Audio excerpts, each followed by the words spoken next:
तथामि विश्वोद्यते कारणमीश्वरं वा तस्मै नमो विनाशनाय।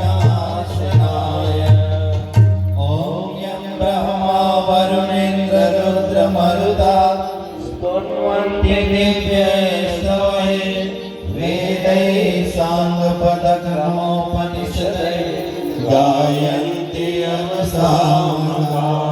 ध्यानावस्थिततद्गतेन मनसा पश्यन्ति यं योगिनो यस्यान्तं न विदुषुरासुरगणा देवाय तस्मै नमः।